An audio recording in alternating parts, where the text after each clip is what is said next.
ಇಲ್ಲಿ ಪ್ರಿವ್ಯೂ ಅಂತ ಬಂತು, ಇದರಲ್ಲೆಲ್ಲ ತೋರಿಸ್ತಾ ಇದೆ.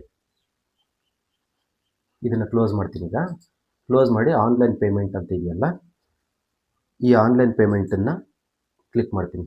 ಈಗ ಸ್ನೇಹಿತರೆ, ಈ ವಿಡಿಯೋದಲ್ಲಿ ಕ್ಯಾಸ್ಟ್ ಸರ್ಟಿಫಿಕೇಟ್, ಜಾತಿ ಪ್ರಮಾಣ ಪತ್ರ, ಬಾರ್ಕೋಡ್ ಇರೋಂಥ ಜಾತಿ ಪ್ರಮಾಣ ಪತ್ರನ ನಾವೇ ಕುತ್ಕೊಂಡು ಮೊಬೈಲಲ್ಲೇ ಯಾವ ರೀತಿ ಡೌನ್ಲೋಡ್ ಮಾಡ್ಕೋಬಹುದು ಅನ್ನೋದನ್ನು ತೋರಿಸ್ಕೊಡ್ತೀನಿ. ಈ ವಿಡಿಯೋ ಸ್ಕಿಪ್ ಮಾಡಬೇಡಿ, ಪೂರ್ತಿ ನೋಡಿ. ಪೇಮೆಂಟಿಂದು ಎಲ್ಲನೂ ತಿಳಿಸಿರ್ತೀನಿ ಪೂರ್ತಿ. ವಿಡಿಯೋ ಸ್ಟಾರ್ಟ್ ಮಾಡೋಣ. ಮೊದಲಿಗೆ ಗೂಗಲ್ ಕ್ರೋಮ್ ಓಪನ್ ಮಾಡ್ಕೋಬೇಕು. ನಿಮ್ಮ ಮೊಬೈಲಲ್ಲಿ ಆಗಿರಲಿ, ಕಂಪ್ಯೂಟರಲ್ಲಿ ಆಗಿರಲಿ, ಗೂಗಲ್ ಕ್ರೋಮ್ ಓಪನ್ ಮಾಡ್ಕೊಂಬಿಟ್ಟು AJSK ಅಂತ ಟೈಪ್ ಮಾಡಿ.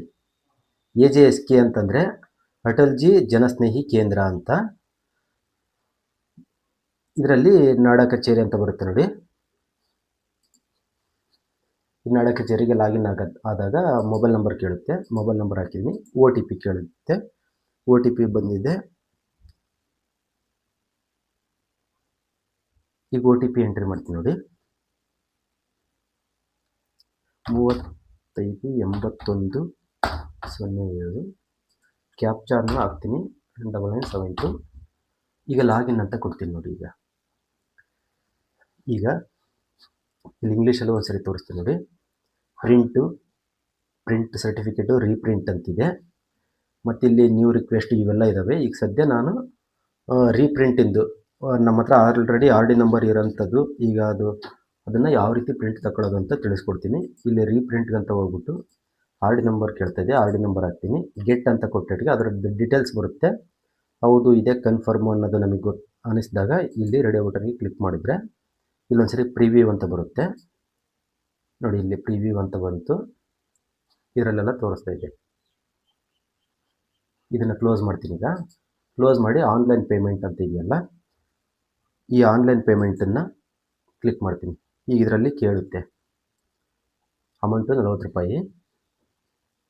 ಇಲ್ಲೆಲ್ಲ ಕಂಡೀಷನ್ಗಳಿದ್ದಾವೆ. ನಾನು ಪ್ರಮಾಣ ಪತ್ರ ಅಗತ್ಯ ದಾಖಲಾತಿ, ಸಮಂಜಸವಾದ ದಾಖಲೆಗಳನ್ನು ಅಪ್ಲೋಡ್ ಮಾಡಿರುತ್ತೇನೆ. ಒಂದು ವೇಳೆ ಯಾವುದೇ ಮಾಹಿತಿ ಅಸಮಂಜಸ ಅಂತ ಅಂದರೆ ಅರ್ಜಿ ತಿರಸ್ಕರಿಸಿ, ಈ ರೀತಿ ಎಲ್ಲ ಇದ್ದಾವೆ. ಇವನ್ನೆಲ್ಲ ನಾನು ಅಕ್ಸೆಪ್ಟ್ ಮಾಡ್ತೀನಿ. ಅಕ್ಸೆಪ್ಟ್ ಮಾಡ್ಕೊಂಡು ಇಲ್ಲಿ ಕ್ಲಿಕ್ ಮಾಡಿದಾಗ ಫೋನ್ಪೇ ಅಂತ ಒಂದು ಬರುತ್ತೆ ನೋಡಿ. ಈ ಫೋನ್ಪೇಗೆ ಕ್ಲಿಕ್ ಮಾಡ್ತೀನಿ. ಈಗ ಫೋನ್ಪೇ ಕ್ಲಿಕ್ ಮಾಡಿದಾಗ ಒಂದು QR ಕೋಡು ಓಪನ್ ಆಗಿದೆ. QR ಕೋಡ್ ಓಪನ್ ಆಗಿದೆ. ಇದನ್ನು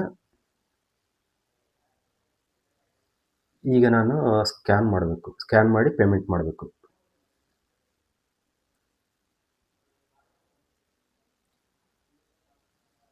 ಸ್ಕ್ಯಾನ್ ಮಾಡಿದ್ದೀನಿ.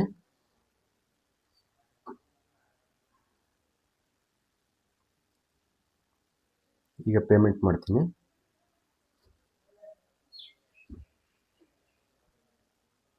ಪೇಮೆಂಟ್ ಸಕ್ಸಸ್ಫುಲ್ ಆಯಿತು ನೋಡಿ.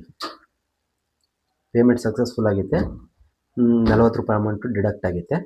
ಇಲ್ಲಿ RD ನಂಬರಿಂದ ಅಪ್ಲಿಕೇಶನ್ ಹಾಕಿದ್ನಲ್ಲ, ಅದರದ್ದು ಅಪ್ಲಿಕೇಶನ್ ಬಂದಿದೆ. ಪೇಮೆಂಟ್ ಸಕ್ಸಸ್ಫುಲ್ ಅಂತ ಬಂದಿದೆ ನೋಡಿ. ಇಲ್ಲಿ ಸಕ್ಸಸ್ಫುಲ್ ಆಗಿದೆ, ಟ್ರಾನ್ಸಾಕ್ಷನ್ ID ಬಂದಿದೆ. Message your payment is successful, amount 40 ರೂಪಾಯಿ. ಪ್ರಿಂಟ್ ಅಂತಿದೆಯಲ್ಲ, ಇಲ್ಲಿ ಪ್ರಿಂಟ್ ಅಂತ ಕೊಡ್ತೀನಿ. ಈಗ ನೋಡಿ, ಪ್ರಿಂಟ್ ಆದಾಗ ಇಲ್ಲಿ ಪ್ರಿಂಟರಿಂದ ಕೇಳ್ತಾ ಇದೆ. ಈಗ ಪ್ರಿಂಟರಿಂದ ಕೇಳಿದಾಗ ನಾವೇನು ಮಾಡಬೇಕು ಅಂತಂದರೆ, ಈ ಡೈರೆಕ್ಟ್ ಪ್ರಿಂಟ್ಗೆ ಅಂತ ಕೊಡಬೇಡ್ರಿ. ಡೈರೆಕ್ಟ್ ಪ್ರಿಂಟಿಗೆ ಕೊಡೋದು ಬಿಟ್ಟು ಇಲ್ಲಿ ಸೇವ್ ಆ್ಯಸ್ PDF ಅಂತಿದೆಯಲ್ಲ, ಡೈರೆಕ್ಟ್ ನಾವು ಒಂದ್ಸರಿ ಪ್ರಿಂಟಿಗೆ ಕೊಟ್ಟರೆ ಒಂದ್ಸರಿ ಪ್ರಿಂಟ್ ಆಗುತ್ತೆ. ಮತ್ತು ಇನ್ನೊಂದು ಬೇಕು ಅಂತಂದ್ರೆ ನಾವು ಇನ್ನೊಂದ್ಸರಿ ರೀಪ್ರಿಂಟ್ ಕೊಡಬೇಕಾಗುತ್ತೆ 40 ರೂಪಾಯಿ ಕಟ್ಟಿ. ಪ್ರಿಂಟ್ ಆಗಿತ್ತಲ್ಲ, ಪೇಮೆಂಟ್ ಎಲ್ಲ ಸಕ್ಸಸ್ಫುಲ್ ಆಗಿ ಪ್ರಿಂಟ್ ಕೊಟ್ಟಿದ್ನಲ್ಲ, ಅದನ್ನು ಕ್ಯಾಸ್ಟ್ ಅಂತ ಸೇವ್ ಮಾಡಿದ್ದೆ ನೋಡಿ.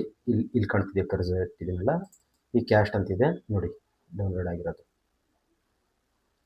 ಈ ರೀತಿ ಬಾರ್ಕೋಡ್ ಇರೋಂಥದ್ದು ಒರಿಜಿನಲ್ಲು QR ಕೋಡ್ ಇರೋದು ನಾಡ ಕಚೇರಿಯಿಂದ ಯಾವ ರೀತಿ ಕೊಡ್ತಾರೋ ಅದೇ ರೀತಿ ಕ್ಯಾಸ್ಟ್ ಸರ್ಟಿಫಿಕೇಟು ನಾವು ತಗೋಬೋದು ನೋಡಿ.